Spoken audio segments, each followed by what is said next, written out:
2024 లేదా 25లో డిగ్రీ లేదా బీటెక్ చదివారా? సాఫ్ట్‌వేర్ జాబ్ కోసం ఎదురు చూస్తున్నారా? అయితే కోడ్ జ్ఞాన్ 100 డేస్ కోర్సులో చేరండి. జాబ్ సాధించండి. సో, అమ్మాయిలు ఇంకా ఎక్కువగా ఎదుర్కొనే ప్రాబ్లమ్స్‌లో పీరియడ్స్ సమస్యలు. ఈ పీరియడ్స్‌లో కూడా చాలామంది చాలా ఎక్కువ పెయిన్ గూడా భరిస్తూ ఉంటారు. చాలా ఇబ్బంది పడుతూ ఉన్నటువంటి సమస్యలు చూస్తూ ఉంటాం.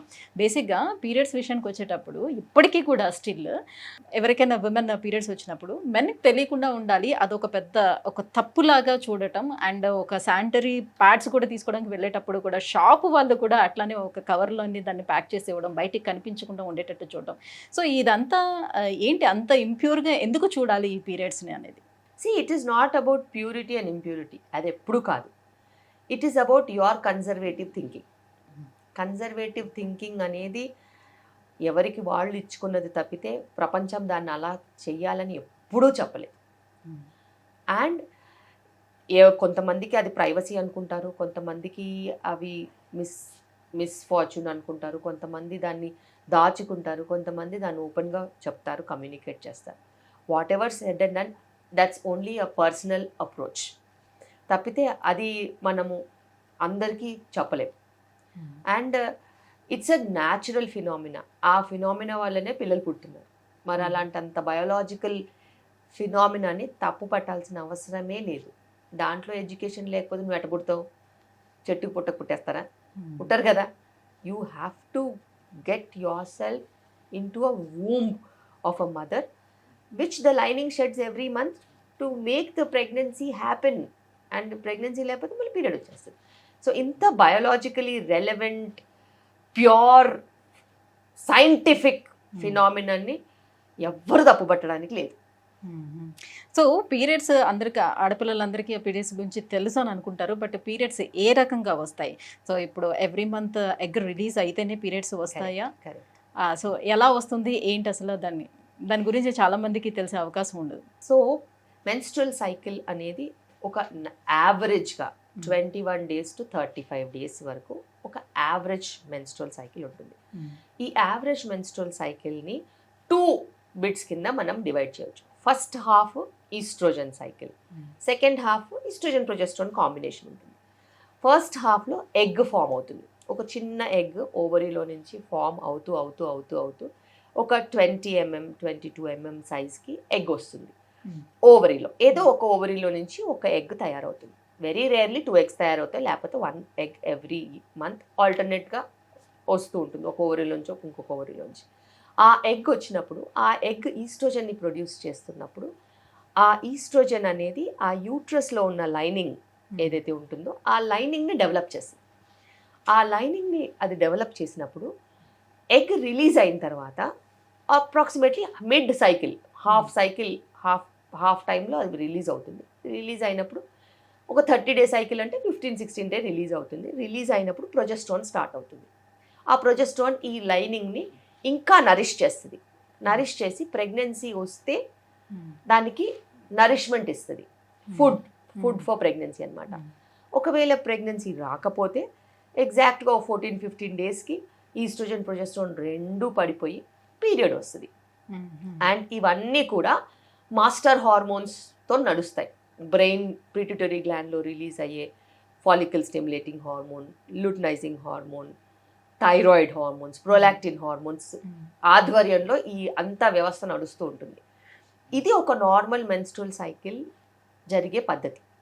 ఇది కొంతమందికి కొద్ది రోజులు ఎక్కువ ఉంటుంది, కొద్ది రోజులు తక్కువ ఉంటుంది, కొంచెం లైనింగ్ ఎక్కువ ఉంటుంది, కొంచెం లైనింగ్ తక్కువ ఉంటుంది, అప్పుడప్పుడు ఎగ్ వస్తుంది, అప్పుడప్పుడు రాదు. ఇవన్నీ కూడా డిఫరెన్సెస్ ఉంటాయి. కానీ బేసిక్ మెకానిజం అయితే ఇదే.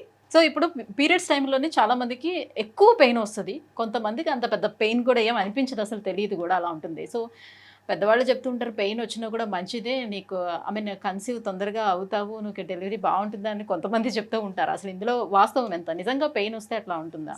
బేసిక్గా పెయిన్ అనేది నేను చెప్పాను ముందే, అదొక పర్సెప్షన్. కొంతమందికి ఎక్కువ వస్తుంది, కొంతమందికి బాగా పెయిన్ ఉన్నా కూడా చిటుక్కన్నట్టు కూడా ఉండదు. సో పెయిన్ అనేది subjective to your body. And కొంతమందికి డిస్మెనోరియా అంటాం, అంటే పీరియడ్ పెయిన్. ఆ డిస్మెనోరియా 2-3 రకాలుగా ఉంటుంది. స్పాస్మోడిక్ డిస్మెనోరియా, కంజెస్టివ్ డిస్మెనోరియా అని ఇట్లా 2-3 రకాలుగా ఉంటుంది.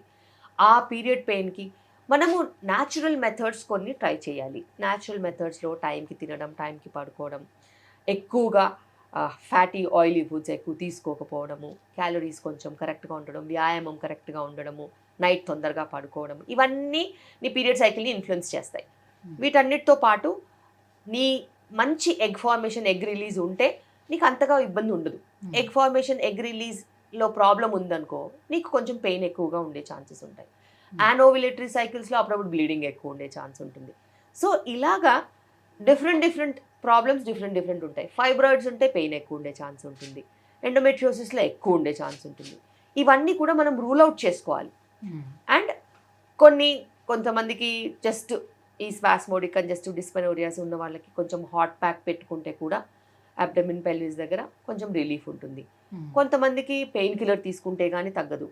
అలా ఇప్పుడు ఫైబ్రాయిడ్స్ ఉన్నా, ఎండోమెట్రియోసిస్ లాంటి ప్రాబ్లమ్స్ ఉన్నా, ఎడినోమయోసిస్ లాంటి ప్రాబ్లమ్స్ ఉన్నా వాళ్ళకి దానికి స్పెసిఫిక్ మేనేజ్మెంట్ ఇస్తే తప్పితే తగ్గదు.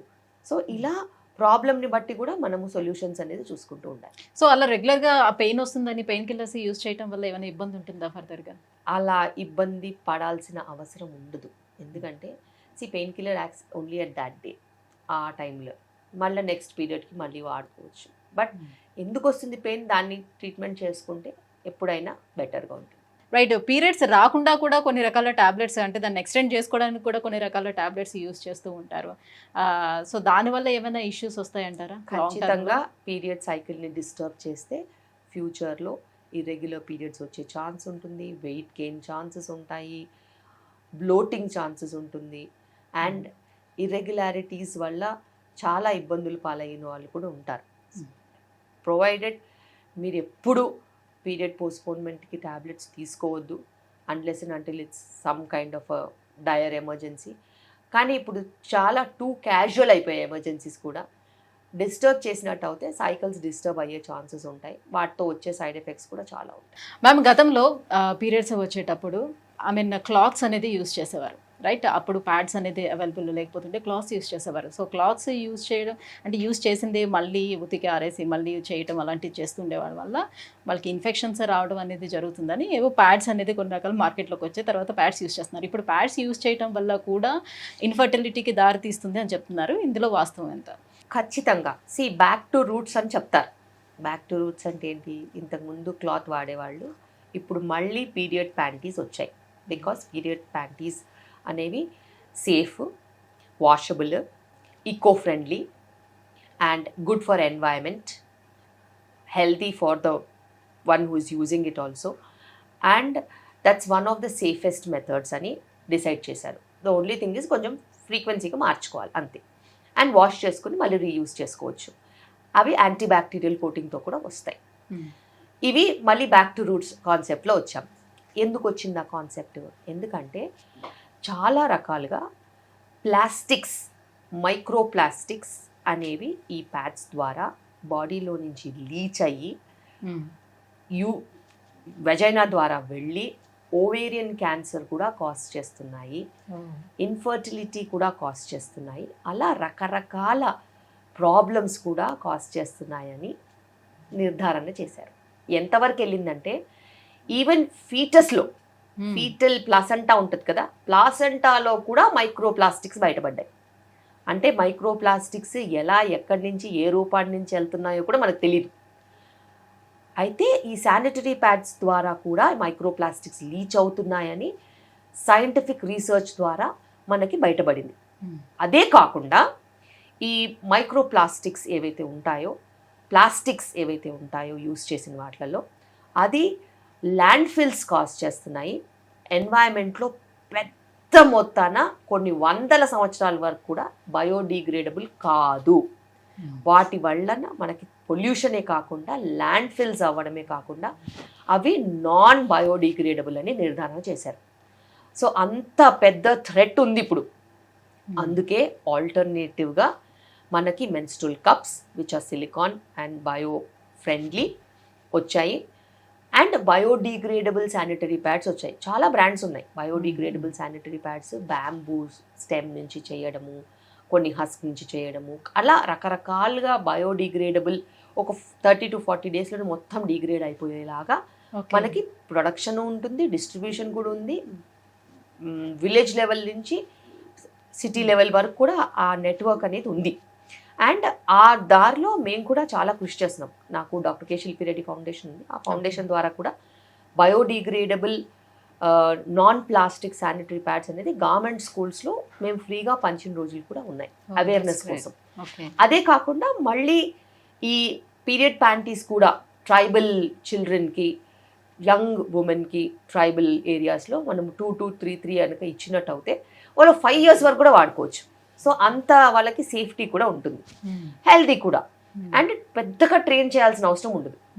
అండ్ ఎవరైతే మ్యారీడ్ ఉంటారో, ఎవరైతే చైల్డ్ బర్త్ అయిన వాళ్ళు ఉంటారో వాళ్ళకి వాళ్ళ సైజుని బట్టి మనము మంచి ట్యాంపూన్స్ కాకుండా, ట్యాంపూన్స్తో కూడా మళ్ళీ అదే ప్రాబ్లం, మైక్రో ప్లాస్టిక్స్, ఫైబర్, ఇవన్నీ మనకి ఏంటో తెలియదు. మనం మెన్స్ట్రువల్ కప్స్ ఇస్తాం. మెన్స్ట్రువల్ కప్స్ ఇచ్చినప్పుడు కూడా వాళ్ళకి ఈ సేఫ్టీ ఆస్పెక్ట్లో జస్ట్ కప్ తీయడం, ఎంటీ చేయడం, వాష్ చేసుకోవడం, హాట్ వాటర్లో బాయిల్ చేసుకొని రీయూజ్ చేసుకోవడం, and 1 cup will last for many years. So ఇవి ఎన్వైరన్మెంటల్ ఫ్రెండ్లీ, ఉమెన్కి healthy, training minimum, and sustainable, cost effective. And ఇట్లా మనము చూసుకున్నట్టు అయితే అటు వీళ్ళ హెల్త్ బాగుంటుంది, ప్లాస్టిక్స్ వల్ల నష్టము ఉండదు, అటు మనం సమాజానికి కూడా, ఎన్వైరన్మెంట్కి కూడా ఫ్రెండ్లీగా వెళ్ళొచ్చు. Coming to unwanted kids ma'am, so ఇప్పుడు షాప్స్లోని చాలా దొరికేస్తున్నాయి కాబట్టి, సో ఎవరైతే పిల్లలు వచ్చి హాస్టల్లో ఉండి వాళ్ళు చదువుకోవడానికి వస్తున్నారో వాళ్ళు కూడా యూస్ చేయడం జరుగుతూ ఉంది. సో న్యూలీ మ్యారీడ్ కపుల్ కూడా ఈజీగా యూస్ చేస్తూ ఉన్నారు. సో లాంగ్ టర్మ్లో ఇవి యూస్ చేయడం వల్ల వచ్చే కాంప్లికేషన్స్ ఎలా ఉంటాయి? అన్వాంటెడ్ కిడ్స్ అంటే నాకు గుర్తుకొచ్చింది, 2 రకాలు ఉంటాయి అందులో. ఒకటి ఎమర్జెన్సీ కాంట్రసెప్షన్, ఇంకొకటి అబార్షన్ పిల్స్. అయితే ఈ ఎమర్జెన్సీ కాంట్రసెప్షన్ అనేది దాని పేరే ఉంది, it's an emergency contraception, but it is not contraception అని. రెగ్యులర్గా క్యాజువల్గా ఇంటర్కోర్సు, కమిటెడ్ రిలేషన్షిప్స్లో ఉన్న వాళ్ళకి ఇవి యూజ్ చేయడానికి హక్కు వీలు లేదు, because they are only for emergency purpose. లైఫ్లో ఎమర్జెన్సీస్ ఎప్పుడు ఉంటాయి? ఎప్పుడన్నా ఒకసారి ఉంటుంది. అది ఎవరికి, అందరికీ రావాల్సిన అవసరం లేదు ఎమర్జెన్సీస్. ఎవరికైనా ఎమర్జెన్సీ వచ్చినప్పుడు, for example rape or anything that is not at all predicted at that time, emergency contraception use చేయాలి. If you fall in that fertile time, period నిన్న అయిపోయింది, ఈరోజు ఎందుకు ఎమర్జెన్సీ కాంట్రసెప్షన్? రేపు నీకు పీరియడ్ వచ్చేలా ఉంది, ఈరోజు ఏదైనా యాక్సిడెంటల్ ఇంటర్కోర్స్, ఈరోజు ఎందుకు emergency contraception? So your doctor has to decide whether you really need it or not. So ప్రతి ఎమర్జెన్సీ కండిషన్ నువ్వు డిసైడ్ చేయొద్దు, నీ డాక్టర్ డిసైడ్ చేస్తుంది. And whether to give you or not తను డిసైడ్ చేస్తుంది. This is first thing. Second thing, abortion pills. ఈ abortion pills అనేవి చాలా చాలా ట్రిక్కీ. ఆ అబార్షన్ పిల్స్ కొన్ని కోట్ల ప్రాణాలు తీసేసుకున్నాయి. If given under supervision in a medical setup, నీకు ఫాలో అప్ ఉంటుంది. You are entitled to give a safe environment, correct protocol, follow it up, everything is clear or not, you will judge and you will give them that safety. మీకు safety లేకుండా ఎటబడితే అట్లా తీసుకుంటే మీ ప్రాణాలు పోతాయి. ఏ హాస్టల్లోనో మీరు అన్నట్టు ఏ ఇంట్లోనో పొద్దున్న లేసే వరకు బతికి ఉండరు. ఎందుకంటే మేము ఆ ట్యాబ్లెట్స్ ఇవ్వాలి అని అంటే ఖచ్చితంగా హిమోగ్లోబిన్ చెక్ చేస్తాము, థైరాయిడ్ చెక్ చేస్తాము, స్కాన్ చేస్తాము, ఎన్ని వీక్స్ ఉందో చూస్తాము, దాని ప్రకారం డోస్ ఇస్తాము. ఫస్ట్ డోసులు, సెకండ్ డోసులు, ఫాలో అప్ స్కాన్లు కూడా ఉంటాయి. వీళ్ళు మింగేస్తే, ఎటబడితే అటు మింగితే, అది యూట్రస్లోనే లేకపోతే ట్యూబ్లో ఉంటే, అది పగిలిపోతే, పెయిన్ వస్తే ఈ పెయిన్ కామనే కదా అని భరిస్తే మార్నింగ్కి శవమైతే వెళ్తారు. సో ఇలా ఎంతోమంది చనిపోయి కాంట్రవర్షియల్ కేసెస్ అయినవి కూడా మీరు చూశారు. అంటే ఫామ్ అయిన ఎంబ్రియో ట్యూబ్స్లో ఉండిపోతాయి అంతే, వాళ్ళకి తెలియదు కదా. సి భయానికి మింగేసే వాళ్ళు ప్రెగ్నెన్సీ టెస్ట్ పాజిటివ్ రాగానే మింగుతారు, కానీ నేను స్కాన్కి వెళ్ళాలా? స్కాన్ డాక్టర్ రాస్తే కానీ చేయదుగా. మరి నువ్వు డాక్టర్ దగ్గరికి వెళ్తే డాక్టర్ నీకు కరెక్ట్గా చూసుకుంటుంది. డాక్టర్ దగ్గరికి వెళ్ళని వాళ్ళ గురించి చెప్తున్నాను నేను. ప్రెగ్నెన్సీ పాజిటివ్ వచ్చింది కదా అని టాబ్లెట్స్ మింగేసి ఓవర్ బ్లీడింగ్ అయ్యి కొలాప్స్ అయిపోయి చావు బతుకుల్లో 5 grams 4 grams హీమోగ్లోబిన్తో మా దగ్గరికి వస్తారు. వచ్చినప్పుడు మేము చేసే కష్టము ఎవరు రికగ్నైజ్ చేయరు. ప్రాణం పోతే డాక్టర్ వల్ల ప్రాణం పోయింది అంటారు తప్పితే ఇలా మింగొచ్చింది అందుకే పోయిందని ఎవ్వరు చెప్పరు. అది వాళ్ళు మాకు కూడా చెప్పరు. She was very healthy yesterday, they went in to the hospital and she died అంటే ఆలోచించండి ఎంత భయంకరంగా ఉంటుందో. ఎంతమంది డాక్టర్స్ దాన్ని అట్లా బ్లేమ్ తీసుకుని మనకి కష్టాలు పాలయ్యారో. So Every woman is very healthy one day before she takes a nonsense tablet, and if it is an ectopic, if it ruptures, or if it is ఒక 12 వీక్స్కి 6 వీక్స్ది మెడిసిన్ మింగిందనుకో, అది అటు ఇటు కాకుండా మధ్యలో ఇరుక్కుపోతే బ్లీడింగ్ అయితానే ఉంటుంది, clots clots clots clots bleeding అవుతుంటుంది placenta ఉన్నంత వరకు. వాళ్ళు కొన్ని లీటర్స్ ఆఫ్ బ్లడ్ లాస్ అవుతుంది. సో ఇదంతా కూడా జనాలకి అవేర్నెస్ లేక కాదు, ఓవర్ స్మార్ట్ బిహేవియర్. మాకే తెలుసు, మాకు అన్నీ తెలుసు, మా పక్కింటి వాళ్ళు యూజ్ చేస్తారు, మా ఫ్రెండ్ యూజ్ చేసింది, she had never a problem. Every situation is different. ఒక మనిషికి ఇంకో మనిషికి పోలికే లేదు. నీ హిమోగ్లోబిన్ వేరు, నీ యూట్రస్ వేరు, నీ ట్యూబ్స్ వేరు, నీ సైజ్ ఆఫ్ ప్రెగ్నెన్సీ వేరు, నువ్వు కనుక్కున్నది వేరే టైంలో, నీకు ప్రోటోకాల్ వేరు ఉంటుంది. దీన్నే కదా మెడిసిన్ అంటారు. అందుకే కదా 10 ఏళ్ళు 15 ఏళ్ళు చదవాలి.